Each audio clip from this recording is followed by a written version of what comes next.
In the last week of June 2010, on a street in Elmont, New York, a black Volkswagen Jetta was found sitting at the curb with its engine turning over and nobody behind the wheel. The registration came back to a 25-year-old from West Islip who had been gone 6 days. His dog, which the man had brought along with him, was gone too. Upon further investigation, the cops discovered that the man was on his way to meet a woman he met online. Michael Taus was born on September 30th, 1984, which made him 25 in the summer of 2010. He was tall, 6'3", about 190 pounds, blonde with blue eyes and pierced ears. He lived on Everdell Avenue in West Islip, a quiet stretch of Suffolk County on Long Island's South Shore, where he ran a successful car detailing business. He was close with his parents, Russell and Barbara, keeping in touch with them regularly, which is going to matter for this case. Michael had also been using online dating, and this was a specific moment in that technology's history that requires some explanation. Dating sites had been around since the 90s, but 2010 sat right at the hinge point, where meeting strangers through apps was still faintly embarrassing. People had started to do it fairly commonly, but they would tell their friends and family that they met at a coffee shop, since meeting online still seemed a bit unusual. Tinder wouldn't launch for another 2 years, and profiles weren't verified by anyone. Phones didn't share your location, and there was no easy screenshot you could fire off to a friend that said, "Here's who I'm with, and here's where we'll be." FaceTime, for its part, had actually been introduced on June 24th, 2010, just days after Michael disappeared. You could still conduct a brief screening call on something like Skype, but according to some data I found, only 19% of American adults had ever made a video call in 2010. You made a profile, you traded messages, you got a phone number, and then you drove somewhere to meet a person you'd never really laid eyes on.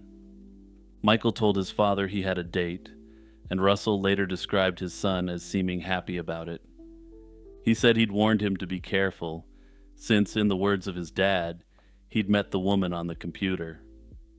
Barbara had teased him about the same thing more than once, joking that he ought to tell her where he'd be, so she'd know if somebody ever kidnapped him. In the true crime video industry, that's what we call foreshadowing. On the evening of Friday, June 18th, 2010, Michael left his home on Everdell Avenue. He was dressed in a pink shirt and jeans, totally ordinary summer clothes for a totally ordinary first date. But then what followed was entirely out of the ordinary, because no one would hear from Michael for 5 days. Nobody panicked immediately, and there's no reason anyone should have. A 25-year-old man who goes out on a Friday and isn't answering his phone Saturday morning isn't a missing person in most circumstances. What eventually got his parents' attention wasn't a single dramatic moment, but an accumulation of nothing. He wasn't calling, he wasn't turning up when he usually did, and when they started asking the people who'd normally have heard from him, the answers came back the same every time. Eventually, after 5 days of silence, his parents went to the Suffolk County Police and reported him missing. Roughly 6 days after Michael was last seen, his black 2004 Volkswagen Jetta was located in Elmont, New York. Elmont isn't a place a West Islip man ends up by accident. At least, it's not likely. It's in Nassau County, hard against the Queens border, about 30 miles west of Everdell Avenue. It's best known for Belmont Park, and it's the sort of suburb you pass through on your way into or out of the city, rather than the sort you drive half an hour to visit. If Michael went there under his own power, he was likely heading toward New York City, or meeting someone who lived on that end of the island. Notably, when the Jetta was discovered, the engine was still running, indicating the vehicle was recently dumped there.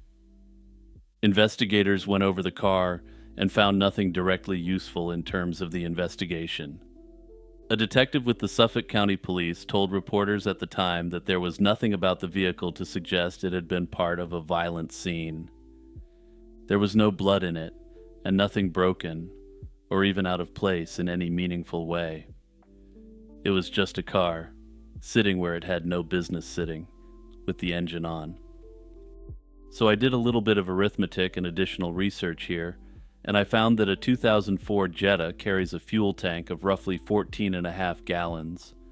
Federal figures put idle consumption for a compact sedan of that class at something like a sixth of a gallon an hour. This works out to somewhere under 4 days from a full tank to a dry one, and that's the generous end, assuming the tank was full to begin with.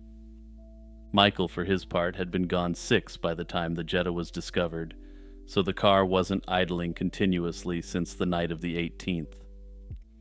The math proves that it couldn't have been, so either somebody started it shortly before it was found, or it was driven to Elmont days after Michael vanished and left running there. There's also the possibility that it was refueled somewhere in between, prior to being left where it was dumped. Whichever it is, the car was in somebody's hands after Michael stopped answering his phone, and that somebody walked away from a working vehicle without bothering to shut it off. That's potentially the behavior of a person in a hurry, or a person who had no interest in the vehicle since they had no intention of coming back to it. None of that tells us where Michael went, but it does tell us the Jetta wasn't simply parked on June 18th and forgotten about. Then there's the matter of the dog, since Michael had a pit bull named Romeo, reportedly around 2 years old. When his family went looking, Romeo wasn't there, and neither were the dog's food and water bowls. This had investigators saying, "Romeo, Romeo, wherefore art thou, Romeo?" This single fact has bent the entire interpretation of the case, and it deserves to be taken seriously, because it's strange. A man leaving for a first date doesn't pack his dog's dishes, as last I checked that's not date behavior, but travel behavior. It's what you do when you're bringing an animal somewhere it'll need to eat, which means somewhere you expect to stay a while. So either Michael left that night intending to be gone longer than a dinner, or he came back at some point afterward and collected the dog before leaving again. It's also possible that somebody else went into his place and took the dog and its bowls for reasons that aren't clear. Now, the problem with each of those interpretations, at least in my view, is that they all break something else. If he planned to leave, why tell his father about a date? And why do it on a random Friday in June without leaving a note or touching his own money? If he came back, then the last confirmed sighting of him isn't the last time he was in West Islip, and the timeline everyone has worked from since is wrong. If a third party took the dog, then that person had access to his home and a reason to remove an animal that could bark, bite, or be recognized. There's a fourth possibility, and it's maybe the plainest one. He brought Romeo along because he liked having the dog with him, and he threw the bowls in the back because that's what you do when the dog's coming. A big guy turning up to a first date with a big pit bull in the passenger seat is not, in fairness, the strangest thing that happened on Long Island in 2010, or really in any year. But it means that wherever Michael ended up, the animal ended up there too. And dogs are conspicuous. They get surrendered to shelters and picked up by animal control, and the ones that turn up stray get scanned for a chip. A person can, in a certain sense, vanish a lot more quietly than a dog, which is odd to think about. So this brings us to what the investigation actually had to work with, and almost nothing is the honest answer. There was no crime scene, because there was no known location where anything had happened. Detectives couldn't even be sure that any crime was committed, since the car offered nothing, and there was no body and no weapon. Nobody has ever come forward who saw Michael after he left Everdell Avenue, and nothing has been released publicly that puts him anywhere at all after that evening. His bank accounts reportedly went untouched, and his phone went silent and stayed that way. In the years since, no sighting has ever been substantiated, and Suffolk County classified him as an endangered missing person and entered him into the national database. This classification suggests that the cops may have additional evidence of foul play that hasn't been released to the public. The one thread that should have led somewhere was the woman from the dating site, and you'd assume there would be a digital paper trail there. Michael told his father he was meeting someone he'd found online, which means she existed at least as a profile, and profiles leave records. Whether investigators ever identified her, spoke to her, or ruled her out has never been made public, and that silence has been filled in by speculation for well over a decade. It's entirely possible she was located in the first week, gave a completely normal account, and was cleared. It's also possible the profile was a shell that evaporated the moment it was no longer needed. There's also the distinct possibility that the cops, working with their understanding of technology in 2010, simply never bothered to check his computer. It sounds bizarre now, but I can't confirm that any search of his computer was ever done, and in 2010, even in cases that should have a digital paper trail, it wasn't standard. As for the theories, there's a number of them, and I don't necessarily strongly favor any one of them, since we really don't have enough evidence here to draw conclusions. That said, I think taking what we do know, there is one theory of the case that makes by far the most sense, and I'll get to it last. The voluntary disappearance theory has the dog on its side and not much else. It explains the bowls, the absence of a struggle, and why no remains have surfaced. What it can't explain is the money, since adults who walk away from their lives generally take resources with them, and Michael's accounts reportedly sat untouched. Nor does it explain the car, which is a working vehicle worth real money to a man starting over, left running on a street in Nassau County. And while I say I don't favor any particular theory, this one seems incredibly far-fetched to me. A 26-year-old man with no commitments doesn't need to cook up an elaborate story to restart a new life out in California or Florida or wherever. He can just pack his things in a truck and move across the country with his dog. It's as simple as that. The idea that he would have cooked up some fake date through an online dating site seems unlikely if this is what he was going to do. Some have proposed that there may have been an accident involving Michael and Romeo. Long Island is surrounded by water, and a man with a dog and no particular plan can get into serious trouble without anyone doing a thing to him. Even a simple late-night trip to a beach with your dog after a bad date could theoretically turn into a nightmare scenario. It's entirely speculative, but some have proposed that Romeo may have ran into a body of water and gotten himself into some trouble. The natural response for any dog owner is to run in and try to save your dog, but unfortunately, this can quickly turn ugly, for both the dog and the human involved. It could also technically provide an explanation for the vehicle, since Michael may have left his vehicle with the keys in it, while Romeo went into the water. This, of course, requires that someone found the Jetta by the body of water and stole it before dumping it days later. While this is an elegant explanation for why both Michael and Romeo have entirely disappeared, there's absolutely no real indication that this actually occurred. For me, I prefer the foul play reading of the case, since it explains the untouched accounts and the dead phone and the total absence of contact with parents he was close to. What it struggles with is the dog and the bizarre state the vehicle was left in. Someone who intended to harm Michael that night had no reason to arrange for his dog's food bowls to leave the house. Perhaps more importantly, a catfisher seems unlikely to have suggested that Michael brought along his big tough dog on the fake encounter. It seems likely that the catfisher would have simply said that they could save the dog meeting for the second date. They also had no obvious reason to leave his car idling 30 miles from home, rather than simply parked. I think it's likely that Michael was catfished and potentially set up to be robbed. When he fought back, or the attacker realized that there was a tough dog with him, The perp may have dramatically escalated the violence. Michael's case remains open with the Suffolk County Police Department, though there have been no new developments in well over a decade now. Michael would be 41 years old now if he's still alive, and Romeo, if he lived out an ordinary dog's life somewhere, would have passed away years ago. In 1998, in the Mexican city of Guadalajara, two police officers came to a wealthy family with a quote-unquote business proposition.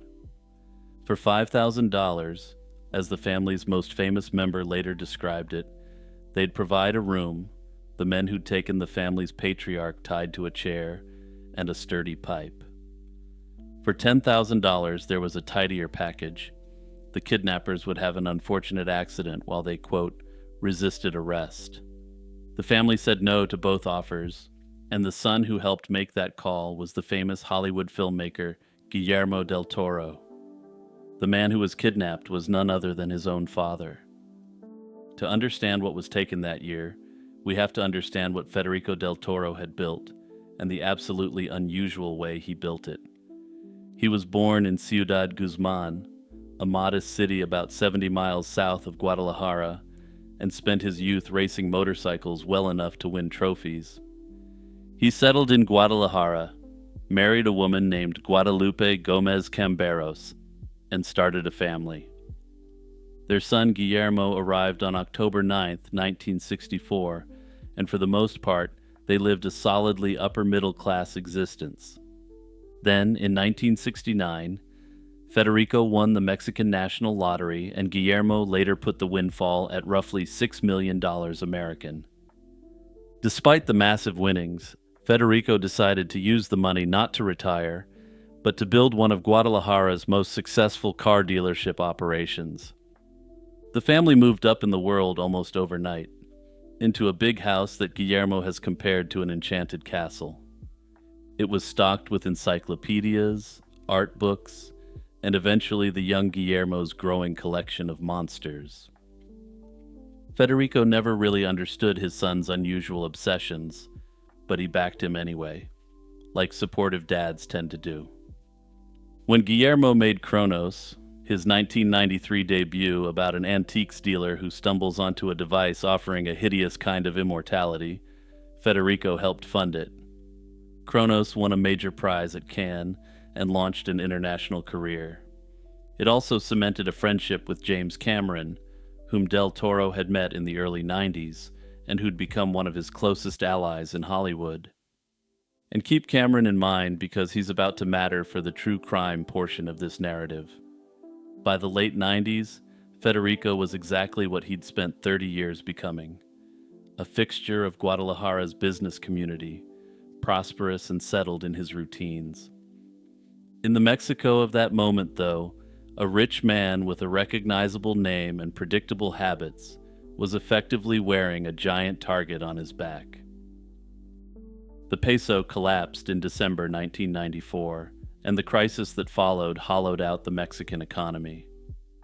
Somewhere in the wreckage, kidnapping stopped being a rare thing and became an industry. By the late 90s, Mexico was reportedly suffering more abductions each year than nearly any country on Earth except Colombia. Gangs took executives, ranchers, doctors, prosperous lawyers, and anyone they thought could pay big. Some crews demanded millions and held victims for months in prepared safe houses. Others ran quick turnaround operations, driving a victim to bank machines until the accounts ran dry and then dumping them off. And in an uncomfortable number of cases, the men doing the kidnapping and the men assigned to investigate it turned out to be colleagues. Families learned to treat the authorities as a threat rather than a resource, and by some estimates, the majority of abductions in that era went unreported. Calling the police could mean briefing the very people who'd planned the crime, giving away key information on their next moves. Wealthy families across Latin America began buying kidnap and ransom insurance, and a small profession of private hostage negotiators emerged to handle these situations. That was the climate when Federico del Toro was taken in his own city. The mechanics of the abduction, where it happened, how many men were involved, and whether he'd been followed beforehand, have never been publicly detailed. The tellings closest to Del Toro himself generally place the kidnapping in 1998, though plenty of published accounts shift it to 1997, and we'll get to why the details wander. The opening demand after the kidnapping was $1 million in cash, accepted in American currency only. Guillermo, despite the family dealerships and a Hollywood resume, has said plainly that he didn't have that kind of money sitting anywhere. As it turned out, Federico had spent a fortune trying to bring his son's visions to the world, and as of yet, it hadn't really paid off big, at least not financially. Guillermo was coming off the most bruising stretch of his professional life. Mimic, his 1997 Hollywood debut, had been wrestled away from him by Miramax during production, an experience he has ranked among the worst of his career. He was trying to regroup when word of his father's abduction reached him, and whatever plans he had stopped mattering for the next 2.5 months. Here's where the story splits into two versions. The famous one goes like this. James Cameron, freshly crowned king of the world after Titanic, heard about the kidnapping.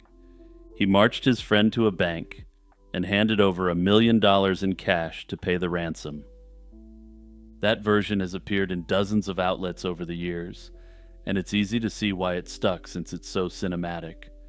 It's also, according to Del Toro himself, not what happened, and on a podcast he set the record straight. His family paid the ransom with their own money, perhaps through loans or liquidating assets. It's immaterial to the narrative. What Cameron did, without being asked, was arguably more valuable. He hired a professional hostage negotiator, the kind of specialist terrified families rarely know how to find, and told Del Toro the man would be at the family's door within 72 hours. The fee reportedly ran to $250,000, and Cameron covered it up front and offered to pay the entire ransom too if the family came up short. Del Toro has said he repaid him afterward, and that what stayed with him was the loyalty of a friend who moved before anyone asked him to. But to be clear, James Cameron never asked to be repaid, and never expected that to be the case. So yeah, James Cameron, in the official narrative, comes out even better than initially reported by the media. Cameron himself has never talked about the event, which I suppose makes a great deal of sense, since it's one of those stories that sounds better coming from someone else. The negotiation ground on for weeks, and the documented details are grim enough on their own. The family was warned from the start not to contact the police. The phone duty proved too brutal for any one person to carry, so the Del Toro brothers rotated through it. The oldest started, the youngest took over, and Guillermo finished, working calls he has described as openly hostile. By some accounts, the figure climbed as talks dragged on, though Del Toro has declined to confirm the final number. 72 days after Federico was taken, he came home alive, and for the rest of his life, those days were sealed off, at least publicly. Nobody was ever brought to justice in any way the family could see, and the reasons for this are unfortunately quite disturbing. The people responsible were never caught, and the money was never recovered, meaning that the gang behind this likely kept on doing what they were doing. Given that police officers had approached the family selling revenge like a subscription service, it's hard to imagine the official investigation was ever headed anywhere better. Now for the strange part, or perhaps what would be the strange part if we didn't have the context for kidnappings in Mexico in the 90s?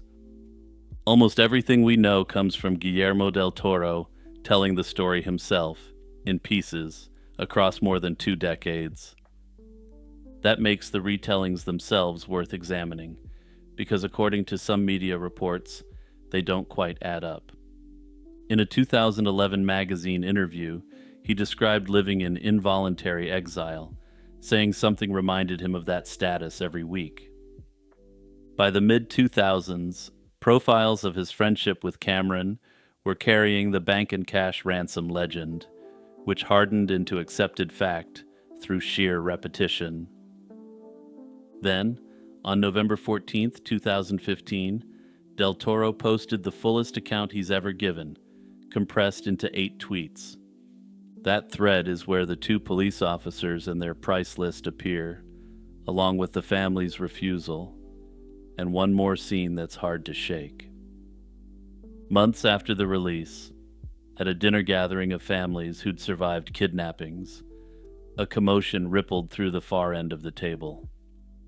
Someone mentioned photographs being passed around, and Del Toro stayed in his seat and never looked. He didn't want to learn whether another family had taken the $10,000 option, though he never actually confirmed that they did.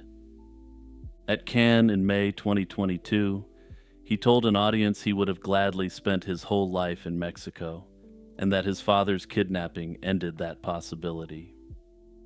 Months later came the podcast correction about Cameron's role, and through 2025, while promoting Frankenstein, he talked about finally getting his father to open up privately.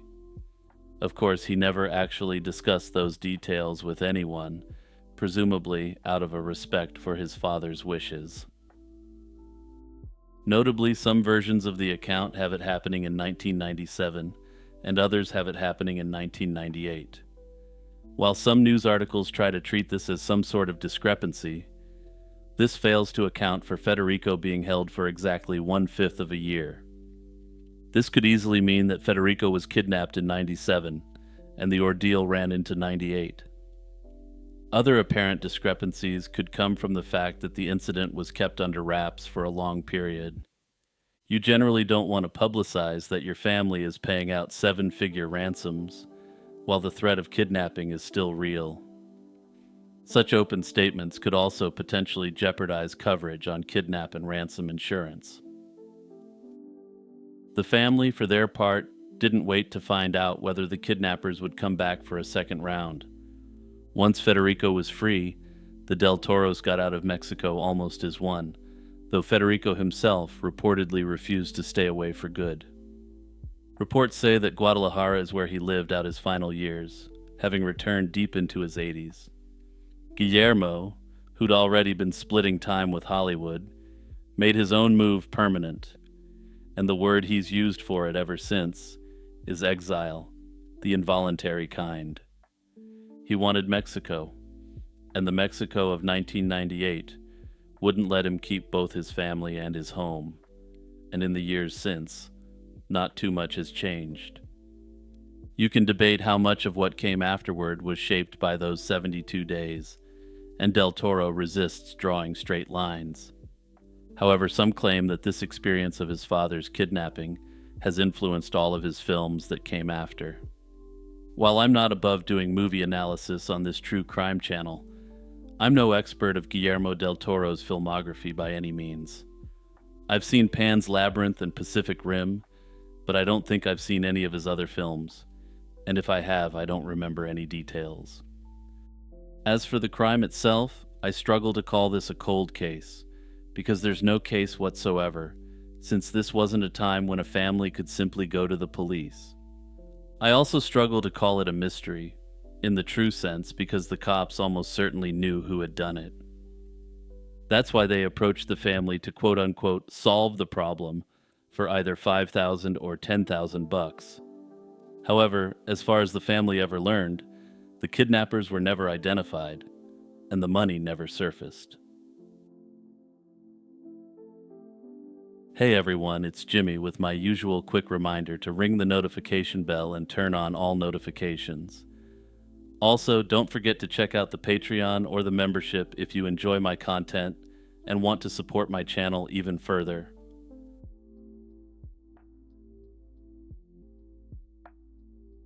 In a small courtroom in Savigny, France, in the winter of 1457, a judge had delivered his verdict.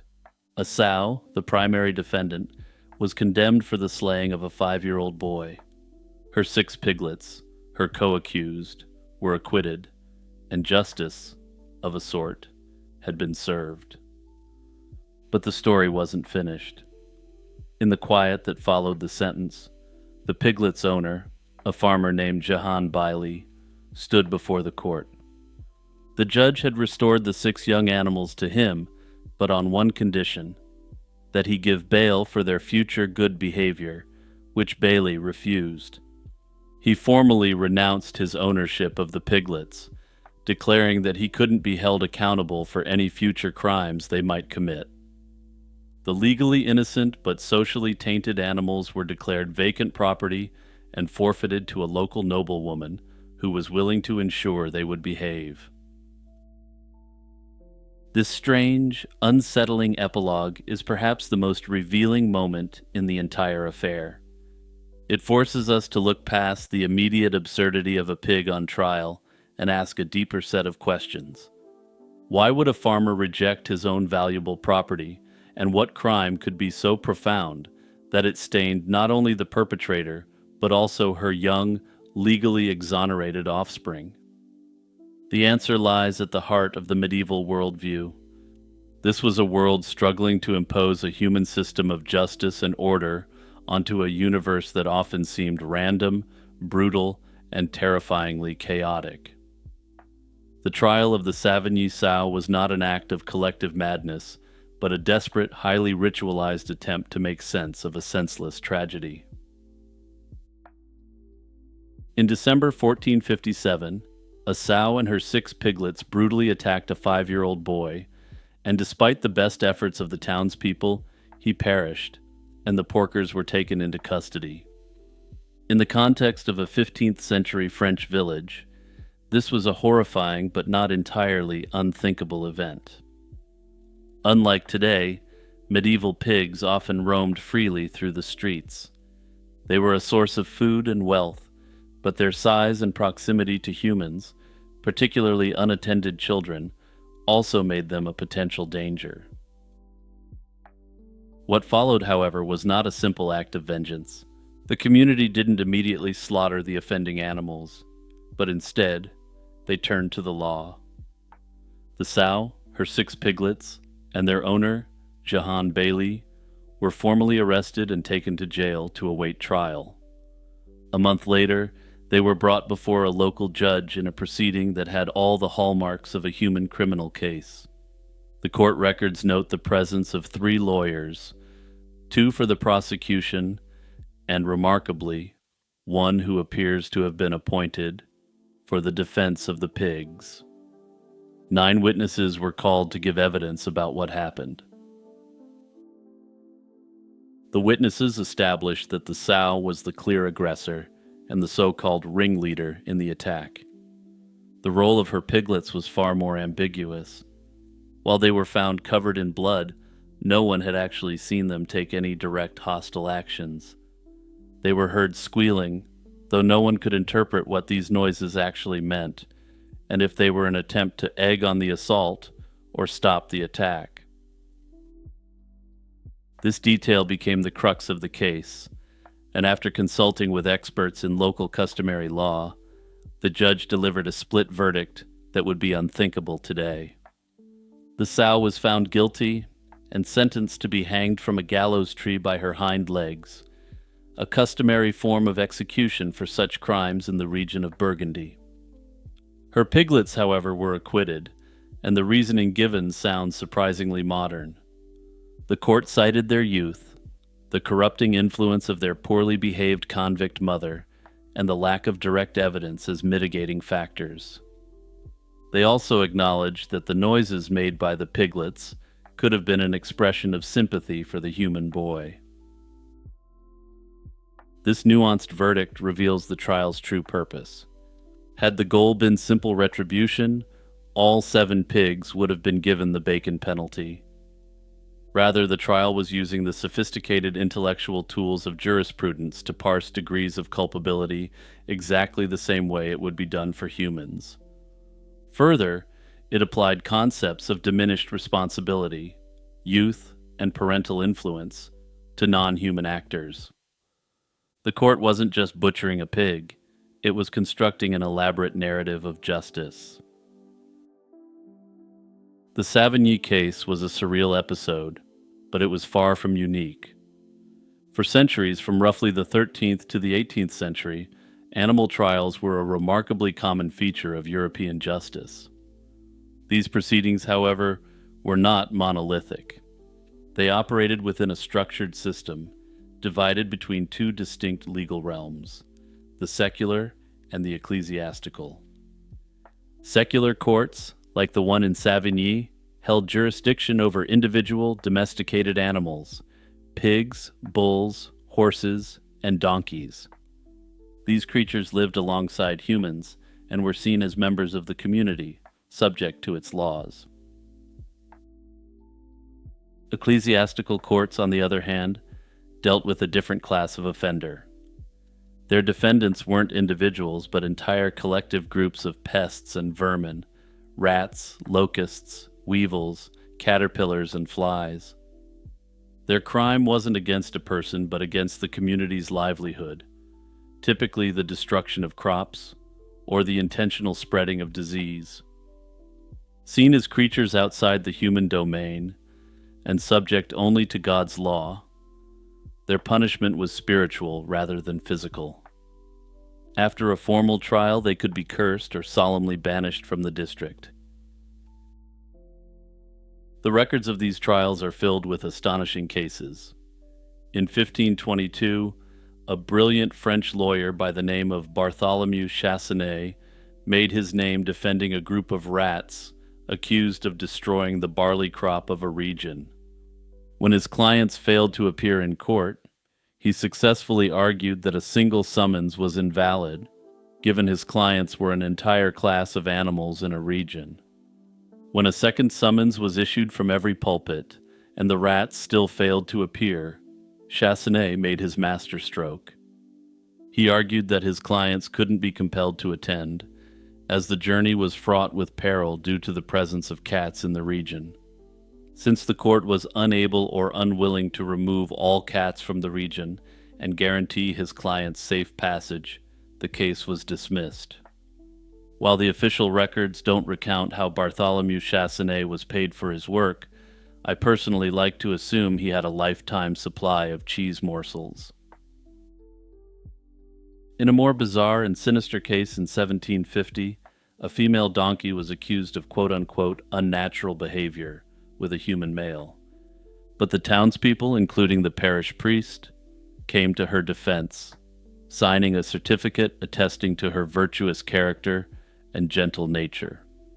The court was moved, and while the man was eliminated, the donkey was acquitted on the grounds that she was a victim of violence, not a willing participant in the crime.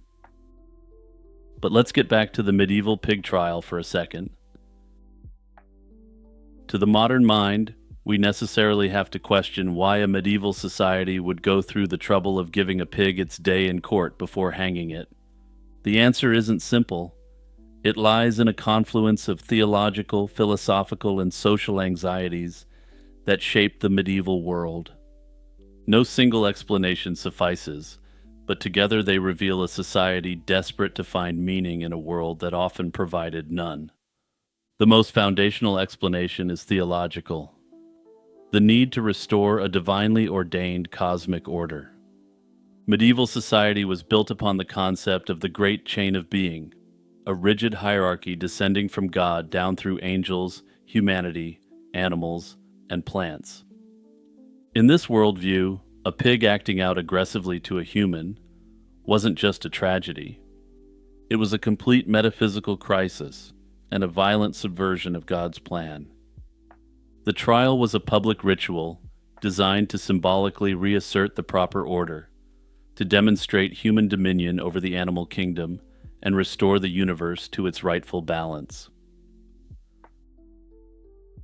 This was complicated, however, by an ambiguous understanding of the animal soul. Drawing on Aristotle, theologians like Thomas Aquinas argued that animals possessed a sensitive soul for instinct, but lacked the rational soul that gave humans moral culpability. In this view, an animal could not truly form criminal intent. Yet popular folklore and the daily experience of living with animals led many ordinary people to attribute to them a degree of reason and will. This ambiguity created a legal gray area and the court could proceed as if the animal were a rational agent. In essence, everyone agreed to put aside the thorny theological issue about whether animals possessed free will and just treat them like they did. After all, in a world where people interacted with animals all the time, everyone knew that even animals of the same species had wildly different temperaments. On a more pragmatic level, the trial served as a powerful sociological tool. The public butchery of a sow, attended by other farmers with their own pigs, was a terrifying and unforgettable public service announcement. It was a warning aimed squarely at the human owners: control your animals, or the state will, and you will bear the catastrophic economic loss. Notably, it's unclear if any pigs themselves were brought to the hanging, though under the logic of the time, it's a distinct possibility that unruly swine were brought to be scared straight. Naturally, the next logical question is why these practices ceased. The practice of trying animals faded with the dawn of the Enlightenment, first in metropolitan areas, but gradually spreading out over all of Europe. During this period, animals were reduced to a machine-like status by philosophers. Unlike theologians, who had to accept that animals at least had some semblance of a soul, Enlightenment thinkers viewed them as completely unthinking. Animals had no moral agency whatsoever, and so the courtroom doors closed to beastly defendants. Interestingly, centuries later, we're now exiting the era of animals as unthinking automatons. For example, gray parrots have been noted to have human-like levels of consciousness, and potentially even a very rudimentary sense of morality. Under our ever-evolving understanding of animal intelligence, it's possible that we will one day see the medieval approach to animal justice as humane, and our own time as barbaric.